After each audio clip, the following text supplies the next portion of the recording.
Now fly! Fly! Welcome to MsMojo, and today we're counting down our picks for the most wonderful and wicked details in The Wizard of Oz that we missed on our first few trips down the cinematic yellow brick road, but became as unmissable as a horse of a different color as we grew up. There they are, and there they'll stay.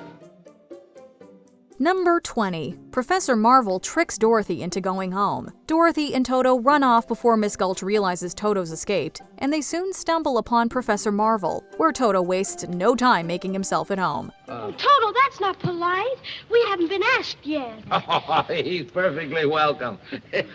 As one dog to another, huh? It doesn't take long for the professor to figure out that Dorothy's on the run. At first, you might have thought that he was just a charlatan trying to trick a sweet, naive girl, or maybe you, like Dorothy, believed he was a real fortune teller. Why, she's crying. Someone has hurt her. Someone has just about broken her heart. Me? Well, it's someone she loves very much. Someone she's been very kind to. But in truth, he uses his gift to convince her to go back home. Clearly, this isn't the first time dealing with a runaway teen. Sure, he could have kept her safe from the storm, but at least he checks in on her later. Hello there. Anybody home? I just dropped by because I heard the little girl got caught in the big... Well, she seems all right now. Number 19. Scarecrow recites Pythagorean theorem. Well, not exactly. After the wizard gives the Scarecrow his diploma, he proudly shows off his newfound brains by quoting the Pythagorean theorem. Sum of the square roots of any two sides of an isosceles triangle is equal to the square root of the remaining side. Oh, joy! Rapture! I've got a brain! But the math whizzes among us will know he doesn't get it quite right. The Scarecrow specifically mentions isosceles triangles, whereas the theorem actually applies to right-angled ones. But hey, it's his first day with a brain, so we'll cut him some slack. But that's so easy. I should have thought of it for you. We could have spent every math lesson at school covering the subject and probably still couldn't tell you what it meant. While his newfound intelligence is impressive, his geometry skills could use some work. Then again, how often does the Pythagorean theorem come up in a Scarecrow's line of work? You see? I can't even scare a crow. They come from miles around just to eat in my field and laugh in my face. Oh, I'm a failure because I haven't got a brain. Number 18. Dorothy's dress has pockets. The perfect dress isn't just pretty and comfortable, it has pockets. While it seems like a rare find these days, Dorothy seems to have lucked out. When the Cowardly Lion bursts into tears after Dorothy defends Toto, she reaches into her dress pocket for a tissue. That's awfully nice of you. My life has been simply unbearable. Oh, well, it's all right now. The wizard will fix everything. As kids, we probably focused on the hilarity of this grand beast having a little cry, but as adults, we're captivated by this unexpected detail. Also, who designed those ruby slippers? We can't imagine taking on an epic adventure with so much walking and skipping in heels. He is the wizard of whiz, if ever a whiz there was. If ever a whiz there was, the Wizard of Oz is one because of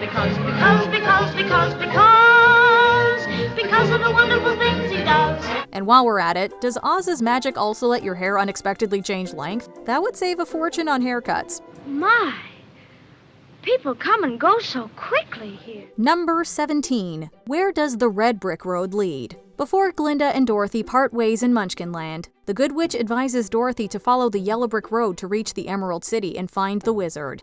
How do I start for Emerald City? It's always best to start at the beginning, and all you do is follow the yellow brick road. However, you probably noticed that, at least at first, it's paired with a red brick road. Only before we have a chance to properly question it, we're distracted by the Munchkins' fun little ditty. Follow the yellow brick road, follow the yellow brick road, follow the yellow brick road. Only now that we think about it, where does it lead? L. Frank Baum stories don't mention a red path, though in several illustrations the map of Oz marks Quadling country in red. Is it a warning sign, like peril ahead? It's not like Dorothy's trip down the yellow brick road was a breezy stroll in the park. Aha! So, you won't take warning, eh? All the worse for you, then. I'll take care of you now instead of later. Number 16. A Disney connection. What do The Wizard of Oz and Snow White and the Seven Dwarfs have in common? If you said both feature Adriana Casalotti's voice, you're correct. You might not know her by name or face, but you'll definitely recognize her voice. Just whistle while you work, and cheerfully together we can tidy up the place. Yes, Snow White herself voices Juliet during the Tin Man song. Picture me a balcony, above a voice sings low. Wherefore art thou, Romeo? The story goes that Walt Disney was so determined to keep his first full-length feature film's princess feel real that he didn't want her distinctive voice traced back to an actual person. Sadly, this stunted Casalotti's career. In a beautiful twist, though, without Snow White, The Wizard of Oz might have never been made. It showed studios that audiences craved family-friendly, fantastical tales. That was wonderful. Number 15. Did Dorothy dream at all? We've all had those incredibly vivid dreams that feel real until we wake up. However, even our most lifelike dreams probably aren't as intricate or as filled with life lessons as Dorothy's. If I ever go looking for my heart's desire again, I won't look any further than my own backyard. Because if it isn't there, I never really lost it to begin with. Even when she wakes up surrounded by loved ones, she's still not entirely sure Oz isn't real. Maybe she read the books. One Reddit user theorized that Oz might be an alternate reality rather than just a dream, given how several people from Dorothy's real life appear there. We dream lots of silly things when we... No, Aunt Em. This was a real, truly live place. And I remember that some of it wasn't very nice, but most of it was beautiful. They suggest that Dorothy had to crush the Wicked Witch of the East, her alter ego in this realm, to avoid paradoxes. Perhaps this was Dorothy's way of confronting her less desirable traits. Now that's one powerful imagination.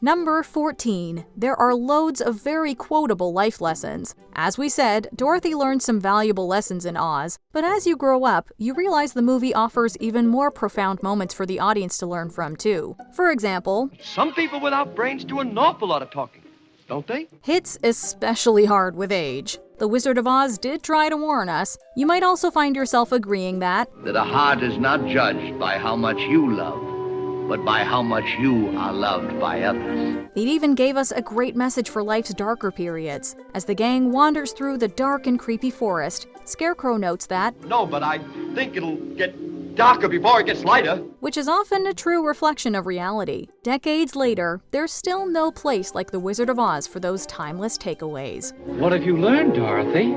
Number 13. Couldn't Glinda tell if Dorothy is a good witch or a bad witch? When Glinda first meets Dorothy, she explains that she was summoned by the Munchkins to determine whether Dorothy is a good witch or a bad one. After some confusion, Dorothy seems a little offended by the question since she grew up learning that all witches are old and ugly, which is a whole other issue for another time. And so what the Munchkins want to know is, are you a good witch or a bad witch? But I've already told you, I'm not a witch at all. Witches are old and ugly. Anyway, Glinda gently corrects her. But wait a minute, if only bad witches are ugly, wasn't her question to Dorothy kind of pointless? I'm Glinda, the Witch of the North. You are? Oh, I beg your pardon, but I've never heard of a beautiful witch before. Only bad witches are ugly. Couldn't she just tell by looking at her? And what about Toto? What kind of witch did she think he was? She didn't exactly lay out the rules for adorable witches. I'm not a witch at all. I'm Dorothy Gale from Kansas. Oh, well, is that the witch? Oh, Toto?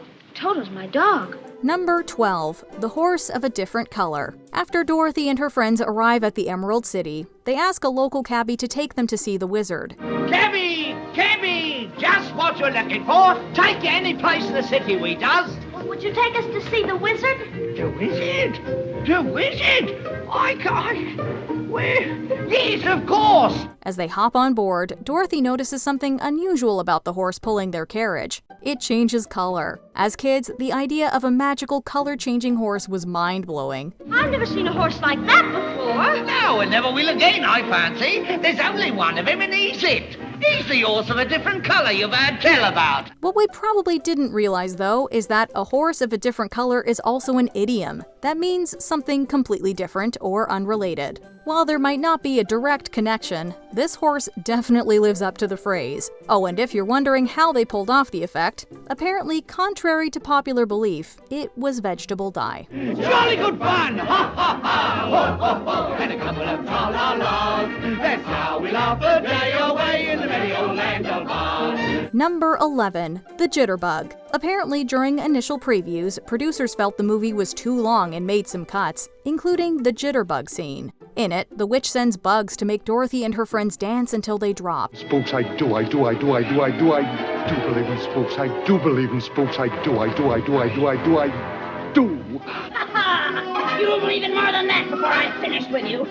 Sadly, the footage wasn't preserved, but you can find rehearsal visuals and recordings of Garland singing the song. Hiding in the treetops, it's that rascal, the Jitterbug. While the scene was cut for time, there's still a reference to those bugs in the movie. When the Wicked Witch sends her flying monkeys to capture Dorothy, she tells them not to expect much of a struggle. Haunted forest and bring me that girl and her dog. Do what you like with the others, but I want her alive and unharmed.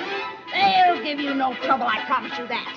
I've sent a little insect on ahead to take the fight out of them. Well, it seems those insects got lost somewhere in the forest because those flying minions faced more of a fight than promised. Number 10. The special effects are super impressive. Kids watching today, or even 30 years ago, wouldn't even flinch as Dorothy leaves her sepia home and enters the Technicolor Munchkinland. Toto, I have a feeling we're not in Kansas anymore. They might have even thought the initial lack of color was just a glitch. But imagine seeing it for the first time in 1939. That moment Dorothy steps out of her front door would have blown your mind. It's beautiful, isn't it? Just like I knew it would be.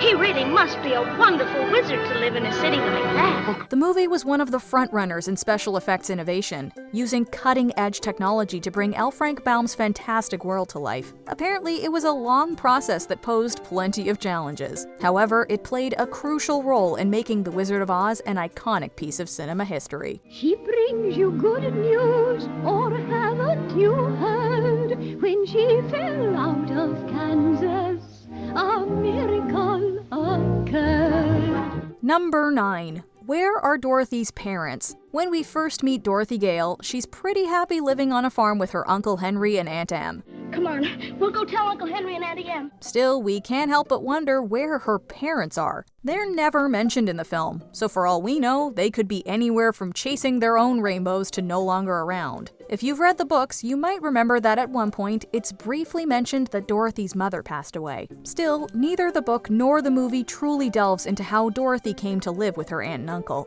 Someone she's been very kind to. Someone she's taken care of in sickness. I had the measles once, and she stayed right by me every minute. Also, are they biologically related, or does she just call them auntie and uncle as a term of affection? Because I love you all. And, oh, Auntie Em, there's no place like home. Number 8. The Wicked Witch of the West's hygiene habits. If it takes a mere bucket of water to melt this witch, how does she keep up with her personal cleanliness? You cursed brat! Look what you've done! If she's not bathing or washing her hands, what is she doing? Has she conjured up some liquidless alternatives like the hand sanitizer gels we've all become dependent on these days? Or did she ask the wizard to think up some solution? Perhaps the real reason the Munchkins fear her is because they can always smell her before they see her. Also, is she cranky because she's always dehydrated? We admit we've fallen down the rabbit hole with this one, but once you think about it, it's kind of hard to stop. I'm melting! Melting! Oh, what a world! What a world! Who would have thought a good little girl like you could destroy my beautiful wickedness? Number 7. Is Glinda really all that good? In Wicked, we learn that the wizard bestowed the title of good on Glinda. When you bowed before his throne, he decreed you'd hence be known as Glinda the Good, officially. However, who gave her 1939 MGM counterpart that name? We'd like to have a word. Firstly, she seems to enjoy the Munchkins' celebratory march more than anyone else. Also, let's not forget who put the target on Dorothy's back. Or more correctly, those shoes on her feet. Keep tight inside of them. Their magic must be very powerful, or she wouldn't want them so badly. You stay out of this, Glinda, or I'll fix you as well. Oh, rubbish. You have no power here. Be gone before somebody drops a house on you, too.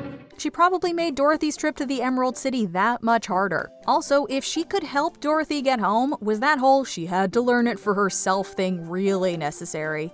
You've always had the power to go back to Kansas. I have. Then why didn't you tell her before? Because she wouldn't have believed me. She had to learn it for herself. If anything, Dorothy's reaction in Mad TV's alternate ending makes far more sense. Perhaps Glinda, Mistress of Chaos, is more appropriate. Flick your heels and say, there's no place like home. There's no place like home. And you would have been home in 2 seconds. I could have been home 2 seconds after I got here! Number 6. Frank Morgan was kept very busy on set. We first see Frank Morgan as Professor Marvel, whom Dorothy meets when she runs away from home. They don't understand you at home. They don't appreciate you. You want to see other lands, big cities, big mountains, big oceans. Why, it's just like you could read what was inside of me. Now, pop quiz. Who is his Oz counterpart? A. The Wizard. B. 2 different Emerald City guards. Or C. The coachman of the horse of a different color. If you said, surprise D, all of the above, gold star for you. Some folks think there's more to it than just the studio trying to save money or show off Morgan's acting skills. I'll get you into the wizard somehow. Come on. I had him myself once. In Baum's books, the Emerald City residents seemingly wore green lens glasses that created the illusion of the spectacular city. Likewise, Morgan's wizard may have embodied the various characters to keep up his charade. Pay no attention to that man behind the curtain.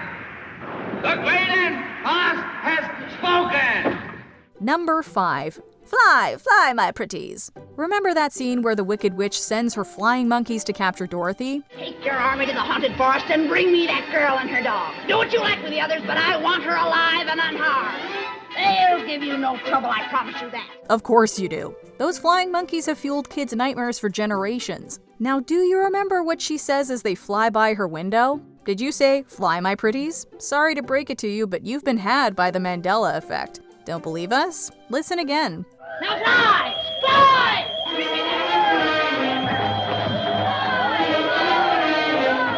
Why have so many of us misremembered it? Well, the witch tends to call Dorothy my pretty, so it seems we collectively just melded the 2 quotes together.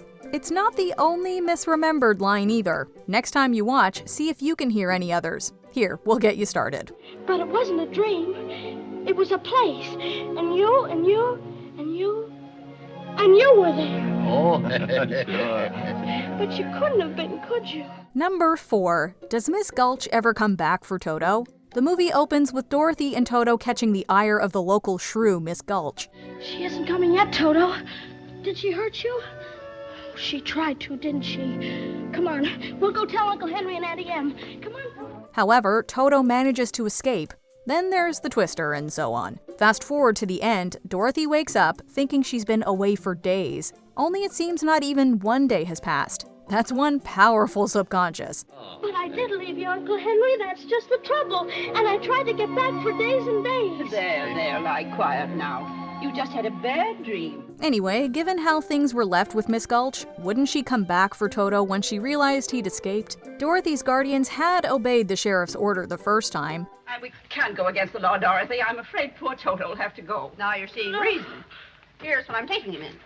So he can't attack me again. Oh, no, I won't let you take him. You go away.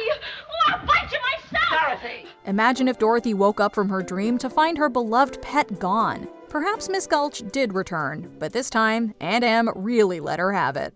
Just because you own half the county doesn't mean you have the power to run the rest of us. For 23 years, I've been dying to tell you what I thought of you. And now, well, being a Christian woman, I can't say it. Number 3. Dorothy's shoes are meant to be silver. Baum's fans might spot nods to the books throughout the movie. For example, see the umbrella on Miss Gulch's bicycle? In the books, the witch, Gulch's Aussian alter ego, uses an umbrella, not a broomstick, which makes sense given her water aversion. The wooden sawhorse is also a nod to a book character, and readers will recognize the golden gap as the tool the witch uses to control her flying monkeys. Somebody always helps that girl.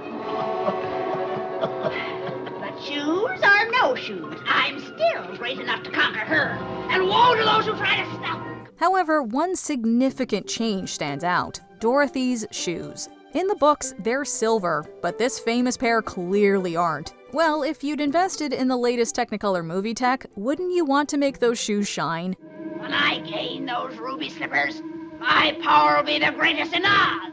There is no denying that Ruby really pops. Number 2. Who's Glinda's Kansas alter ego? As we've seen, almost everyone Dorothy meets in Oz has a Kansas counterpart. Now look at Dorothy, you ain't using your head about, Miss Gulch. Think you didn't have any brains at all. I have so got brains. Well, why don't you use them? Indeed, this is teased in one of the earliest scenes where two of the farmhands advise Dorothy about her brains and courage. There was reportedly also meant to be a line about a machine with real heart, but it got cut. Still, one mystery remains. Who's Dorothy's real-world Glinda? I am a witch. I'm Glinda, the Witch of the North. You are? Oh, I beg your pardon, but I've never heard of a beautiful witch before. We certainly don't meet anyone who fits the bill except maybe Aunt Em, but then wouldn't she be played by the same actress like all the others? Perhaps she represents Dorothy's mother. Glinda was apparently inspired by Baum's mother-in-law, author and advocate Matilda Jocelyn Gage, so there's definitely some motherly connection there. Will you help me? Can you help me? You don't need to be helped any longer. You've always had the power to go back to Kansas. I have. Then why didn't you tell her before? Because she wouldn't have believed me. Before we unveil our top pick, here are a few honorable mentions. Dorothy's daughter hearts the Tin Man's son. Jack Haley's Tin Man found his heart so his son, Jack Haley Jr., could give it, for a brief time at least, to Liza Minnelli. I think I'll miss you most of all. The Tin Man may have found his heart, but it looks like the Scarecrow stole Dorothy's. I think I'll miss you most of all. Oil can what? So simple. So funny. It's an oil can. Oil can what? Why was there even a bucket of water laying about the witch's castle? Didn't she know what water could do to her? Was someone just careless? Or perhaps it was no accident. Go through that water! You cursed brat! Look what you've done! I'm melting! Melting! Dorothy looks pretty clean for someone who's just fallen into a pigsty. We guess Oz isn't the only land with magic. Are you all right, Dorothy? Yes, I'm all right. Oh, I fell in and see... Why, see, you're just as scared as I am. Before we continue, be sure to subscribe to our channel and ring the bell to get notified about our latest videos. You have the option to be notified for occasional videos or all of them. If you're on your phone, make sure you go into your settings and switch on notifications. Number 1. Wouldn't you be mad if you were in the Wicked Witch's shoes? Or weren't in them, to be more accurate. Think about it. She's just found out that her sister had been flattened by a falling house. She thinks about those ruby shoes and how she'll fondly remember her late sister every time she clicks her heels together. No, it was an accident. I didn't mean to kill anybody. Well, my little pretty, I can cause accidents too. Aren't you forgetting the ruby slippers? The slippers. Yes, the slippers. Only what happens? Some meddling witch who audaciously calls herself good decides to take them. And who does she give them to? That's right, the very girl who's responsible for your sister's demise. They're gone. The ruby slippers. What have you done with them? Give them back to me or I'll... It's too late. There they are, and there they'll stay.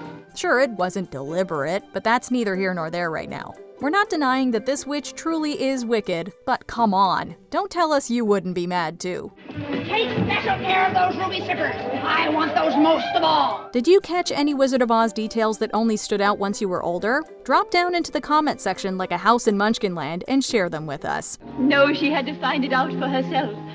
Do you agree with our picks? Check out this other recent clip from MsMojo. And be sure to subscribe and ring the bell to be notified about our latest videos.